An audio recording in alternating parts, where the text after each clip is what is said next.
So this project is called Physics-Based World Models for Interactive Video Generation. So, for some background, interactive video generation is the task wherein a model generates a frame in a video conditioned on past random user actions, essentially simulating a video game. This is different from video generation models, which usually generate, say, a four-dimensional tensor that represents the entire video at once, as opposed to going frame by frame. But these interactive video generation models are trained on video games, where the actions of the player affect what the next frame rendered is. Um, so some simple Atari games, as well as games such as Doom and Minecraft, have been simulated this way.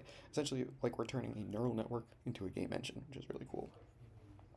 So in reinforcement learning literature, this is actually kind of similar to world models, where an agent learns a world model that predicts the change in the state of the world given the agent's actions.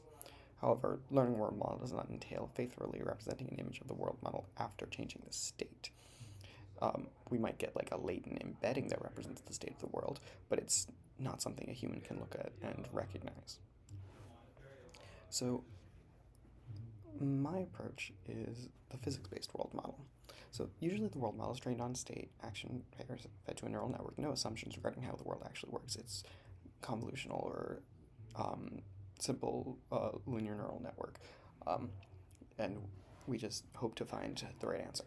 However, we do have assumptions how the world works. The movement of characters in video games is governed by a physics engine, which is based on pretty simple Newtonian equations of motions. So my plan is to build an interactive video generation network that assumes Newtonian equations of motions. The benefits of such will be that one, compared to the baseline, in our case is game engine, our physics-based model will be more accurate, accuracy defined as MSE between predicted and actual change in location of user-controlled sprite, and slash or fewer flops, or just a smaller model in general. And two, these will have the ability to adjust some learned parameters governing the forces that affect the game elements, such as gravity or drift, in order to change the experience of playing the game. You won't jump as high with more gravity, you'll jump less high with less gravity. So to actually collect data to train our model, we will have to collect data from running a reinforcement learning agent in a Sonic the Hedgehog level environment and storing the frame as an image and XY coordinates of the sprite in each frame. The purpose of this task is not to train the agent particularly well or anything. We'll just use an off-the-shelf learning algorithm like PPO or something. The purpose is just to collect a sequence of gameplay images.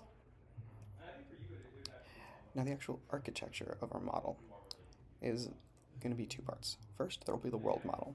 So given state, action, x position, y position, um, velocity in the x direction, velocity in the y direction at time t, where the state is an image embedding the current frame, action is the action that the agent takes in said frame, jumping, running, moving, etc. X, Y coordinates of the agent in the world, we predict x, y at time t plus 1. Then we also have a rendering model.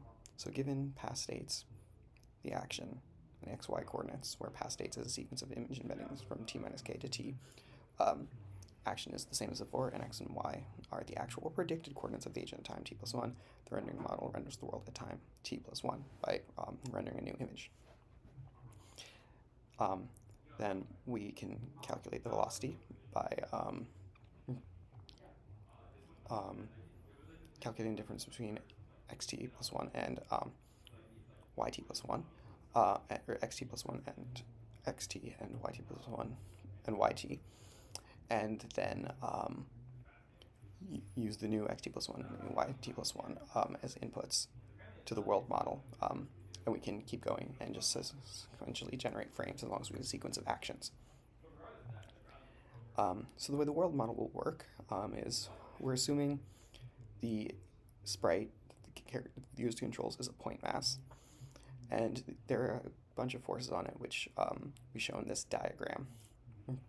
There's going to be drag, which just goes in the opposite direction of velocity, gravity, which always goes down, F self, which is just the force from internal propulsion, because the sprite is running, and then there's normal force, which is a function of gravity force and the angle of the sprite with respect to the horizon.